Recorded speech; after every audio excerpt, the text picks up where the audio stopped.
before I start waffling, do stick around to the end as we'll be announcing how you can win a copy of this game. Due to some of the sponsorships we've been offered, we've been able to uncover some real gems on the Switch, and Roguebook perfectly meets that criteria. Now, while this might not be a full SwitchUp review because it's sponsored and that would just be a bit weird, I've played about 10 or 15 hours of this one. It has that special Slay the Spire quality that you can't quite put your finger on, but you certainly put your finger on the reset button when you die, because you just have to do the whole thing over again. We'll go over all the mechanics of the game, everything you need to know about it. We'll obviously look at the price, things like the overall performance, text size, because sponsored or not, we want you to be able to at least see what the game's made up of. If your backlog is absolutely out of hand, you might not want to watch this video. Why do I think Roguebook might be another little hidden gem for your Switch? Well, let's find out.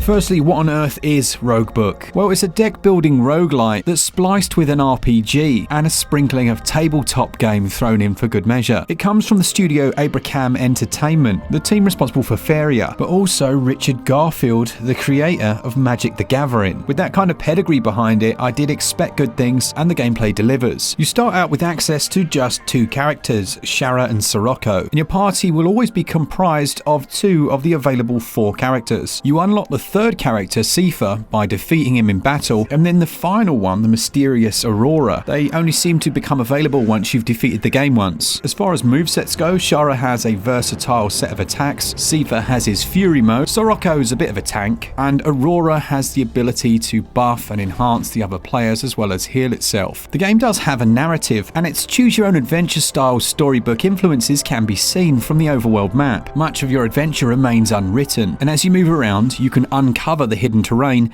using your brush, of which you'll have a finite amount. There will always be a clear route to the final boss, so you don't need to worry about running out completely, but through clever use of this, you can uncover many secrets and treasures, and you'll use it in conjunction with your ink, which uncovers a line of 3 or 4 tiles. There's something so satisfying about uncovering a particularly lucrative set of tiles and hoovering up all of the gear and treasure, and each map area before you go and choose to fight the boss is full of risks and rewards. These watchtowers or lighthouses, when reached, will reveal a very large area around them. You'll find chests, which you can use a little bit of coin to purchase a new card with, and different precious gems, which can be used to enhance specific cards through a simplistic but quite effective crafting system. Gear is rated using a colour system ranging from common to epic, and as you spelunk your way through each map uncovering different areas, you'll be acquiring more cards, gaining new trinkets which improve your stats and abilities, and occasionally finding completely random events. And it doesn't completely avoid the RNG factor. There will be rounds where you'll have a much more successful time and others where things just seem to go against you, but the combat is quite well balanced, and we'll look at that now. When entering combat, you'll see your 2 heroes as well as your adversaries on the right hand side of the screen. The premise goes that whoever's on the front line will be the one taking the damage. Allies or enemies with a currently active shield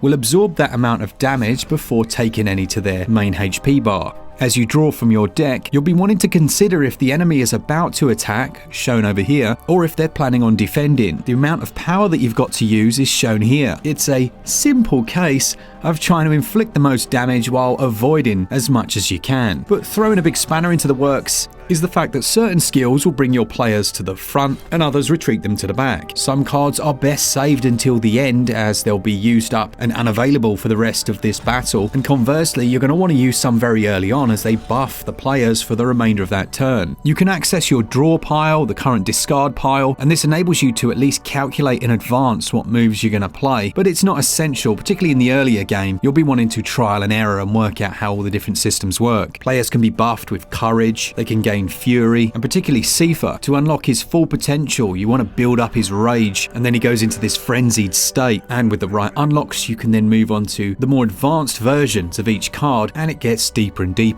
Now, as you fight through normal combat, as well as gain new cards, you'll unlock upgrades for that run. Upgrades can either be applied to one of the individual heroes, or you can choose a team upgrade. Your decision's important because because you can only choose one from each tier. These reset after the run, but they can be vitally important. The different combats that you'll find on the map range from normal to more epic fights, and then obviously the boss fight. As well as those two main characters, certain more advanced cards will allow you to call allies into the battle. These are shown below your characters and will take their turn after yours automatically, doing damage equal to the number alongside them. And then we've got the boss fights. So let's say you've cleared a large chunk of a stage, you've run out of paintbrushes, you've got no more ink left, and you want to head to the boss. Hopefully you've equipped all of your different gems, you've visited the shop and blown all your cash on as many good cards as you can find, and if you've found any, you've healed up your characters to as close to 4 as possible. Well, then you head over here, and that's where the stage boss takes place. You're warned that these are much more difficult fights, and that's no exaggeration. Usually they have a very specific strategy to defeating them, such as buffing your courage or your player's faith, or concentrating on Sifa's fury and really building that up.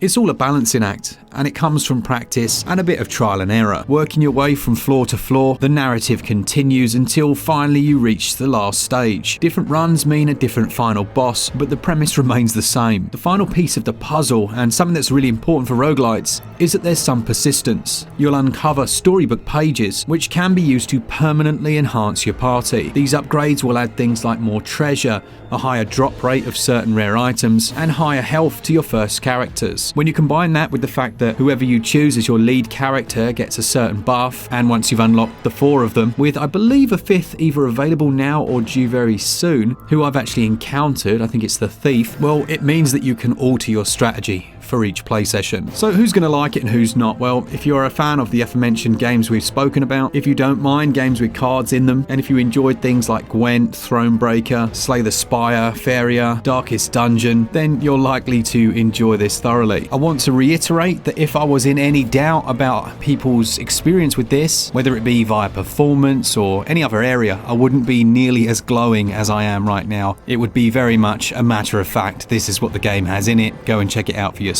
Visually the art looks nice, performance is good for most of the game. I noticed in some of the latter stages there was a little bit of slowdown, particularly on the final boss. It was never a huge issue, but it was there. Other than that, everything was running well. The game seems to be running at native resolution. It uses that inverse kinematic style animation that I think looks quite nice when it's done like this, and the colours are vibrant and they pop. Text size is nice and big, and when you click on your individual cards they literally fill the entire screen, so even if you have granddad eyes you'll be okay. And then we've got audio.